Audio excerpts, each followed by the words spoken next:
ರಿಯಾಕ್ಷನಿಗೆ ನಾನು ಕಾಯ್ತದ್ದೆ. Thank you so much.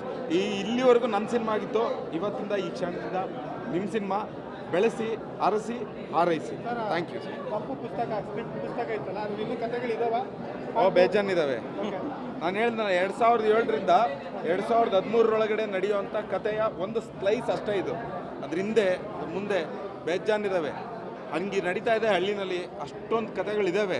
ನಾವು ಪ್ರತಿಯೊಬ್ಬ ನಿರ್ದೇಶಕರು ಅಥವಾ ಯಾವ್ಯಾವ ಊರಿಂದ ಬರ್ತಾರೆ ಕರ್ನಾಟಕದಿಂದ, ಪ್ರತಿಯೊಬ್ಬರು ಅವ್ರವ್ರ ಊರ ಕಥೆನ ಒಂದೊಂದು ಹಿಂಗೆ ತೊಗೊಂಬಂದರೆ ಸಾಕು.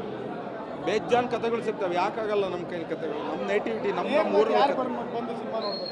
ನೇರವಾಗಿ ಯಾರು ಬಂದು ಸಿನಿಮಾ ನೋಡಿ? ಫ್ಯಾಮಿಲಿ, ಯೂತ್ರು, ಜನ, ಎಲ್ಲ ಜನ್ರೇಷನ್ಗೂ ಇದೆಯಲ್ಲ ಈ ಕಥೆಗಳು ಎಲ್ಲ. ಈಗ ನಿಮ್ಮೂರಲ್ಲಿ ನಿಮಗೆ ಈಗ ನೀವು ಈ ಸಿನಿಮಾ ನೋಡಿದ್ರಲ್ಲ, ನಿಮ್ಗೆ ಏನು ಕನೆಕ್ಟ್, ಏನು ಇಷ್ಟ ಆಯಿತು ಹೇಳಿ?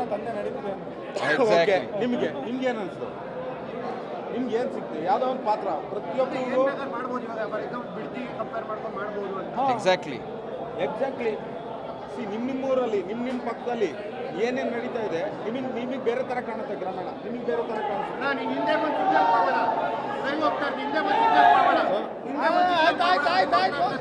ಸೊ ಒಬ್ಬೊಬ್ಬರಿಗೆ ಒಂದೊಂದು ಅವ್ರವ್ರ ಊರಲ್ಲಿ ನಡೀತಾ ಇದ್ರೆ, ಒಬ್ಬ ಸದಾನಂದ ಸ್ವಾಮಿ ನಿಮಗೆ ಕಾಣಿಸ್ಬೋದು, ಒಬ್ಬ ಕರಿಬೇಕು ಕಾಣಿಸ್ಬೋದು, ಒಬ್ಬ ಸೀನಾ ಕಾಣಿಸ್ಬೋದು, ಒಬ್ಬ ಯಾರೋ ಸಗಣಿ ಅಂತ ಒಂದು ಕಾಣಿಸ್ಬೋದು ನಿಮಗೆ. ಅಲ್ಲಿ ಯಾರು ಕಾಣಿಸ್ತಾ ಇರೋ ಒಂದು ಬಸವ, ಊರಲ್ಲಿ ಬಸವ ಏನೂ ಮಾತಾಡ್ದಂಗೆ ಓಡಾಡ್ತಿರೋ ಒಂದು ಬಸವನೂ ಕಾಣಿಸ್ಬೋದು, ನೋಡಿರ್ತೀರ. ಸೊ ಪ್ರತಿಯೊಬ್ಬರಿಗೂ ಅವ್ರವ್ರದೇ ರೀತಿಯಲ್ಲಿ ಅವ್ರವ್ರದ್ದೇ ಸಿಗ್ತಾ ಹೋಗುತ್ತೆ.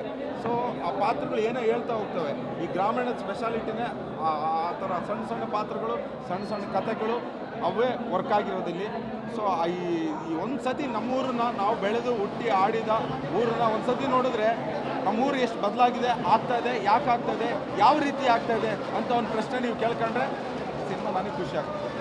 ಸರ್ ಪ್ರೊಡ್ಯೂಸರ್, ನಿಮ್ಮ ಕೆಲಸ ಈಗ ಶುರು.